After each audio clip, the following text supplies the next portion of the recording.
మన తుని ప్రాంతంలో బంగారయ్య అనే టీడీపీ కార్యకర్తని వైసీపీ కార్యకర్త హత్య చేసిన ఉదంతాన్ని చూసి ఆ బంగారయ్య కుటుంబాన్ని పరామర్శించిన తర్వాత ఆయన భావోద్వేగానికి గురయ్యి మాట్లాడిన మాటలు ఆయన చాలా స్పష్టంగా మాట్లాడాడు.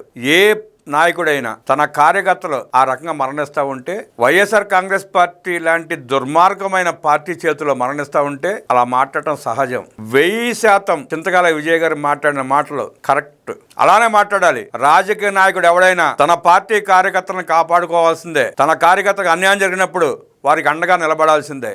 ఈ సందర్భంగా ఆయన మాట్లాడిన మాటలను వక్రీకరిస్తూ వైఎస్ఆర్ కాంగ్రెస్ పార్టీ సన్నాసులు చేసిన విష ప్రచారాన్ని తిప్పికొట్టాల్సిన బాధ్యత ప్రతి కార్యకర్త మీద ఉంది. అసలు చింతకాల విజయ్ గారు ఏం మాట్లాడారో ఒకసారి విన్న తర్వాత మళ్ళీ మాట్లాడదాం. పండగ అయిపోయిన వెంటనే కొంతమంది చూస్తున్నాను వైఎస్ఆర్సీపీలతో మాట్లాడతారు సిగ్గు లేకుండా. ఎంతముందు అంటే ఉండేది పక్క పార్టీ వాడు పెళ్లికి వెళ్ళడం, పక్క పార్టీ వాడితో మాట్లాడడం, ఇవన్నీ ఉండేవి. అని ఇప్పుడు కానీ సిగ్గు లేకుండా మాట్లాడేస్తున్నారని చెప్పి ఆయన కోపంగా అన్నాడు. తోట చంద్రయ్యని చూసాం, జల్లెని చూసాం, నందం సుబ్బయ్య గారిని చూసాం. వాళ్ళని హత్య చేసిన నరరూప రాక్షసులతో మనకేంటి సంబంధం? మనం ఎందుకు మాట్లాడాలి? అలాగే మన బంగారాన్ని కూడా పొట్టను పెట్టున్నారు సన్నాసులు. అలాంటి సన్నాసులతో మనం ఎందుకు మాట్లాడాలి? మాట్లాడాల్సిన అవసరం ఏముంది? మన కోసం పనిచేస్తున్న కార్యకర్తలు ఆ రకంగా చనిపోతూ ఉంటే, ఆ రాక్షస మోక అలా చంపేస్తూ ఉంటే, ఆ వెధవులతో సన్నాసులతో మాట్లాడాల్సిన అవసరం ఏంటని ఆయన ఆవేశంగా మాట్లాడాడు. తప్పే ఉంది దాంట్లో. దానికి మీ ఏడుపులు ఎందుకు సన్నాసులారా? మళ్ళీ గొడవ అయితే ప్రెస్టేజ్ నాకు నీకు లేదు. పండగ అయిపోయిన వెంటనే కొంతమంది చూస్తున్నాను వైఎస్ఆర్సీపీలతో మాట్లాడతారు సిగ్గు లేకుండా. ఎంతముందు అంటే ఉండేది పక్క పార్టీ వాడు పెళ్లికి వెళ్ళడం, పక్క పార్టీ వాడితో మాట్లాడడం, ఇవన్నీ ఉండేవి. కానీ ఇప్పుడు కానీ సిగ్గు లజ్జ ఏమైనా ఉంటే, మానవత్వంతో పుట్టుంటే మాట్లాడద్దు. మీరు చెప్తున్నాను. గత 5 సంవత్సరాలు వైఎస్ఆర్ కాంగ్రెస్ పార్టీ చేసిన దురాఘాతాలని, దుర్మార్గాలని, హత్యాకాండని గుర్తు చేసుకుంటే ఏ నాయకుడికైనా కోపం వస్తుంది. అలాంటి సన్నాసులతో సిగ్గు లేకుండా మాట్లాడటం ఏంటని చెప్పి ఆయన ప్రశ్నించడంలో తప్పే ఉంది. ఆ కార్యక్రమానికి వచ్చిన వాళ్ళందరూ తప్పట్లు కొట్టారు. అది మర్చిపోతున్నారు మీరు. అందరూ ఆయన మాటను ఆమోదించారు. భావోద్వేగం, కోపం, ఆవేశం, కడుపు మంట, కొంత కార్యకర్తలని రాక్షసులు చంపేస్తూ ఉంటే మాట్లాడకుండా ఎట్టా ఉంటారు? మాట్లాడితే తప్పే ఉంది దాంట్లో. దానికి మీకెందుకు బాధ? అమ్మా ఇంకా దీనికంటే ఏం చేయాలి? వాళ్ళని రోడ్డు మీదకి లాగాడు, కేసులు పెట్టాడు, ఎఫ్ఐఆర్ వేసాడు, ఇంట్లో అందరినీ రోడ్డు మీదకి ఇచ్చాడు. నేనైతే ఒంగోబెట్టి దండేస్తాను చెప్తున్నాను. నేను ఒక్కొక్కరికి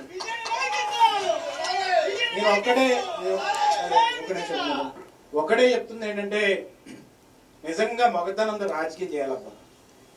ఉంటే ఉండాలి, పోతే పోవాలి. ఇవన్నీ ఉంటాయి, పోతాయి. నాకు సీట్ ఇవ్వలేదు అలాగని చెప్పి పార్టీ మారిపోతానా? మారలేను. ఎందుకంటే పుట్టుకతో నా పార్టీ ఇది. అలా నాన్న చెప్పినట్టే నేను చెప్తాను, చచ్చి వరకు ఇదే నా పార్టీ అని. అందుకే నేను ఒకటే చెప్తున్నాను, నాకు తెలుసు సీట్ ఇచ్చినా ఇవ్వకపోయినా ఇదే నా పార్టీ. నేను సచ్చే వరకు ఇదే పార్టీలో ఉంటాను. నా కార్యకర్తలు నేను కాపాడుకుంటాను. నా కార్యకర్తల జోలికి వచ్చిన వాళ్ళని తాట తీస్తానని చెప్పి స్పష్టంగా చెప్పాడు ఆయన. ఎవడెవడు మాట్లాడుతున్నాడు, ఎవడెవడు మాట్లాడలేదు, ఎవడెవడు ఆలోచి పడుతున్నాడు, ఎవడెవడు ఏం చేస్తున్నాడని నేను ఒకటే చెప్తున్నాను. ఆ ఊరు పోయినా పర్లేదు, ఆ పంచాయతీ పోయినా పర్లేదు, వెన్ను పొడిసేవాడు మాత్రం పేగులు తీసి రోడ్డు మీద పెట్టేస్తాం.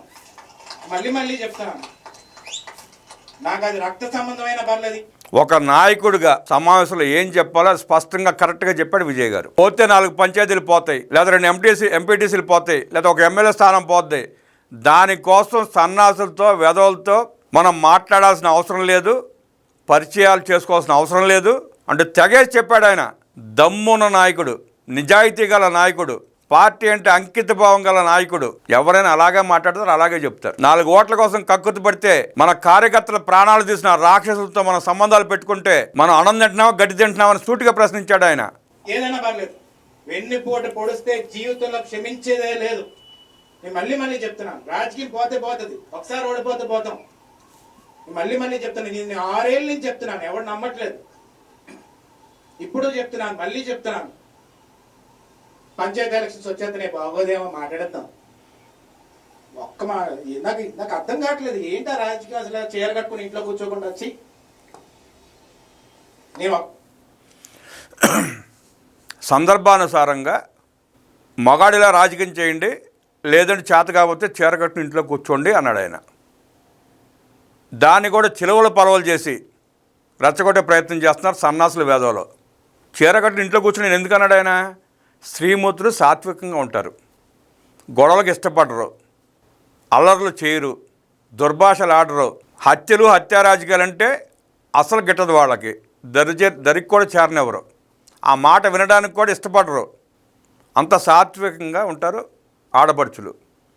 ఆ ఉద్దేశంతో ఆయన తోబుట్టులు సాత్వికంగా ఇళ్లలో ఉంటారు కాబట్టి వారికిలాగా మీరు కూడా రాజకీయాలు మానేసి చీరకట్టిన ఇంట్లో కూర్చోండి అన్నాడు. తప్పే ఉంది దాంట్లో. వాళ్ళని ప్రశంసించాడు ఆయన. దాన్ని కూడా వైఎస్ఆర్ కాంగ్రెస్ పార్టీ ఎదవలు చిలవల పొలవలుగా ట్వీట్లు పోస్టులు. మీకెందుకురా నొప్పి? ఆయన కార్యకర్తలకు చెప్పుకుంటున్నాడు. మీకేమైనా చెప్పాడా?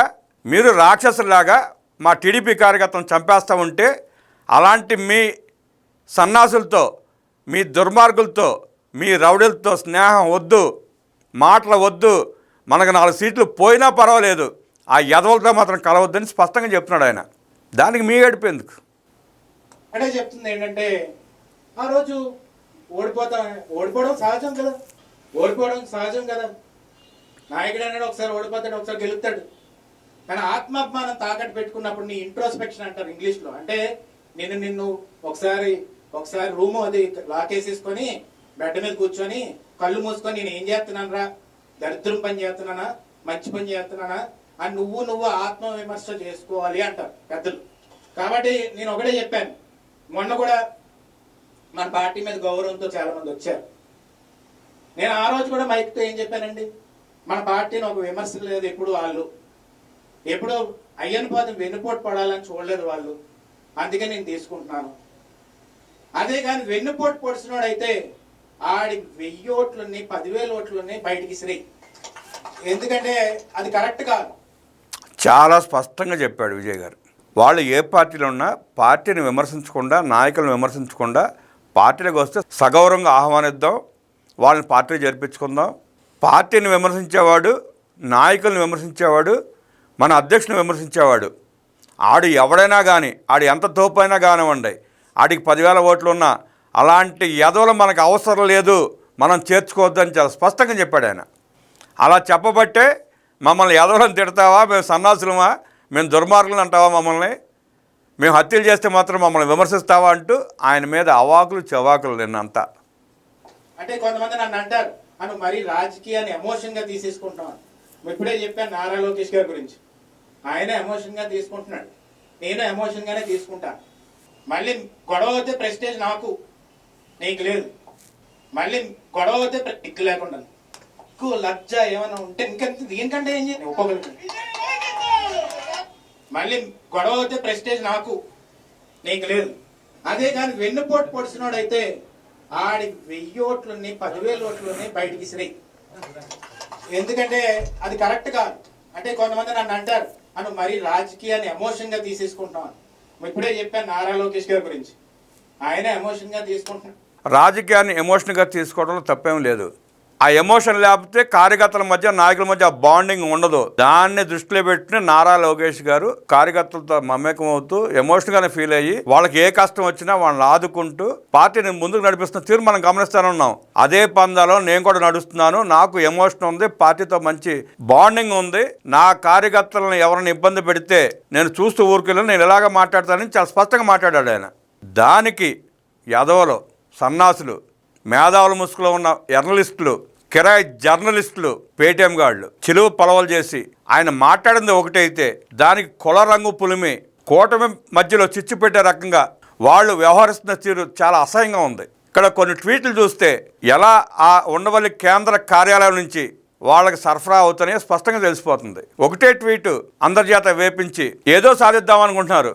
కూటమి కుంటి వెంట్రుకు కూడా పీకలేరు మీరు, అది గుర్తుంచుకోండి. ఇక విజయ్ గారు మాట్లాడిన మాటలను తీసుకుని ఎవరికాడ ఆర్టికల్స్ రాసేసుకోవటం, వీడియోలు చేసేయటం, ట్వీట్లు చేయటం, పోస్టులు చేయటం, ఇది కూడా అదే బాపత్తు. ఇదే స్క్రిప్ట్ మళ్ళీ ఇంకొక వెబ్సైట్ కూడా, గ్రేట్ ఆంధ్ర వెబ్సైట్, వీళ్ళు కూడా సుమారు దాదాపు అదే మ్యాటర్. బూతులు మాట్లాడటంలో తండ్రికి తగ్గ తనయుడు. మీరేం తక్కువ అంటే గ్రేట్ ఆంధ్ర వాళ్ళు గుర్తుంచుకోవాలి. వాళ్ళు ఏనాడు ఎవరిని హత్యలు చేపించరా. మీ రాజారెడ్డికి మళ్ళీ, మీ వైఎస్ రాజశేఖర రెడ్డికి మళ్ళీ, మీ జగన్మోహన్ రెడ్డికి మళ్ళీ వాళ్ళ రాజకీయ పబ్బం గడపడానికి, వాళ్ళ ఆస్తులు పెంచుకోవడానికి ఎవరిని హత్యలు చేపించలా. వాళ్ళ కార్యకర్తల కోసం హత్య గావించబడ్డ బంగారే కుటుంబాన్ని చూసి ఆయన ఆవేశానికి లోనై మన కార్యకర్తను ఇలా చంపేస్తున్నారు, అలాంటి సన్నాసుల వెదలతో పరిచయాలు వద్దు మనకని స్పష్టం చేశాడు ఆయన. దానికి మీకు వచ్చిన బాధ ఏంటి? ఇక వీళ్ళు కూటమి పాలన అద్భుతంగా జరుగుతూ ఉంది. కూటమిలో ఉన్న 3 పార్టీలు కలిసిమెలిసి చక్కగా పనిచేసుకుంటున్నారు. ఎలా అయినా జనసేనకి టీడీపీకి మధ్యలో పొలాలు వేసి వాళ్ళ గొడవ సృష్టిస్తే ఆ చలిమంటల్లో చలి కాల్చుకుందాం అనుకున్నాడు జగన్ రెడ్డి. ఆ జగన్ రెడ్డికి వంత పాడుతున్నారు సన్నాసులు. విజయ్ గారు మాట్లాడిన వీడియోని మొత్తాన్ని మీకు వినిపించా. ఈ ఎదవ ట్వీట్లు ఏం చేస్తారో చూడండి. ఆయన మాటల్లో ఎక్కడన్నా వైఎస్ఆర్ కాంగ్రెస్ పార్టీ సన్నాసుల గురించి, వెధవుల గురించి, దరిద్రుల గురించి మాట వచ్చింది కానీ జనసేన అనే పదం ఎక్కడ మీకు వినిపించిందా? వీడు చూడండి ఎట్లా రాస్తాడు ట్వీట్.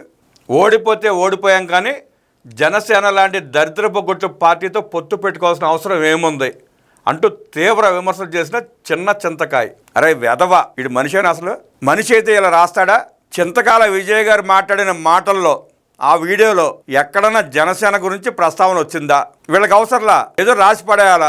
ఆ తాడేపల్లి ప్యాలెస్ నుంచి వస్తాయి స్క్రిప్ట్లు వీళ్ళకి, అవి రాసేయటం వేసేయటం. బుద్ధి జ్ఞానం ఉండాలి. మళ్ళీ పైగా నువ్వే నయం కే చిరు ట్వీట్స్, ఎవరి చేత మాటలు పడకుండా పార్టీ అమ్మేశావు. ఎంత దగులుబాజీలో చూడండి వీళ్ళు. విజయ్ గారు మాట్లాడిన మాటలకి ఈ ట్వీట్కి ఏమైనా సంబంధం ఉందా? ఇలాంటి సన్నాసులు దరిద్రులను ఏం చేయాలి? దీన్నే కొంచెం మార్చి ఇంకొక ట్వీట్. చంద్రబాబు పవన్ కళ్యాణ్పై సంచలన వ్యాఖ్యలు చేసిన చింతకాల విజయ్. ఓడిపోతే ఓడిపోయాం కానీ దిక్కుమాలిన జనసేనతో పోటీ చేసి పార్టీని దిగజార్చారని వ్యాఖ్య. వీళ్ళందరూ చదువుకున్న మూర్ఖులు, సన్నాసులు, జగన్ రెడ్డి కోసం ఊడిగం చేస్తున్న వ్యక్తులు. కానీ ప్రవీణ్ కుమార్ రెడ్డి లాంటి చదువుకున్న వ్యక్తి, మంచి పొజిషన్ ఉన్న వ్యక్తి కూడా ఇలాంటి ట్వీట్లు వేయటం అభ్యంతరకరంగా ఉంది, ఇబ్బందిగా ఉంది, అసహ్యకరంగా ఉంది. ఆత్మాభిమానం తాకట్టు పెట్టుకుని జనసేనతో కలిసి ఉండాల్సిన అవసరం ఏమొచ్చింది అంటే ఆయన మాట్లాడని మాటల్ని, ఆయన అనని వ్యాఖ్యల్ని ముడిపెట్టి ఏదో ఒక రకంగా జనసేన టీడీపీ మధ్య విభేదాలు సృష్టించి ఏదో లబ్ధి పొందే ప్రయత్నంలో భాగంగా తాడేపల్లి పంపించే స్క్రిప్ట్ని వీళ్ళు మార్చి వేసుకుంటా సునకానందం పొందడం తప్ప మీరు ఎన్ని కుట్రలు పనినా, ఎన్ని ఎత్తుగడలు వేసినా, ఎంత అబద్ధాన్ని ప్రచారం చేసే ప్రయత్నం చేసినా మీ మాటలను వినేవాళ్ళు కానీ, మిమ్మల్ని నమ్మేవాళ్ళు కానీ, జగన్ రెడ్డిని మళ్ళీ ఎమ్మెల్యేగా గెలిపించే ప్రజలు కానీ ఈ రాష్ట్రం లేరన్న సంగతి మీరు గుర్తుంచుకుంటే మంచిది. చింతకాల అయ్యన్నపాత్రుడు గారి కుటుంబం జగన్ రెడ్డికి మింగుడు పడని సమస్య. వాళ్ళు వాస్తవాలే మాట్లాడతారు, నిజాయితీగానే ఉంటారు. జగన్ రెడ్డి నీలాంటి దోపిడీదారులకి, నీలాంటి దుర్మార్గులకి దూరంగానే ఉంటారు. టీడీపీ పార్టీ కార్యకర్తలకు కష్టం వస్తే వాళ్ళకి కష్టం వచ్చినట్టు ఫీల్ అయ్యి వాళ్ళు అలానే మాట్లాడతారు. చింతకాల విజయ్ నిన్న మాట్లాడిన మాటలు 1000% వాస్తవం.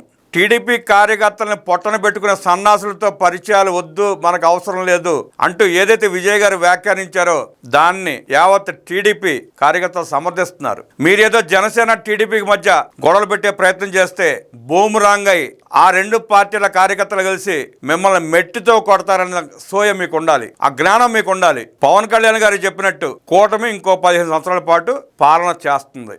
మీ దుర్మార్గాల నుండి, మీ దురాఘాతాల నుండి రాష్ట్రాన్ని కాపాడుకోవడం కోసం పవన్ కళ్యాణ్ గారు, చంద్రబాబు నాయుడు గారు ఏదైతే నిర్ణయం తీసుకున్నారో ఆ నిర్ణయం ప్రకారమే వాళ్ళ మాటని జవదాటకుండా టీడీపీ జనసేన కార్యకర్తలు ఫాలో అవుతారు. సిగ్గుసరి ఉంటే మీరు అన్నమే తింటే, అన్నం తినే మనుషులైతే వీడియోలో ఏదుందో దాన్ని విశ్లేషించండి, దాని గురించి మాట్లాడండి. వీడియోలో మాట్లాడని మాటల్ని విజయ్ గారికి ఆపాదించి మీరేదో పీకుదాం అనుకుంటే కూటమి కుంటి వెంట్రుక కూడా మీరు పీకలేరు.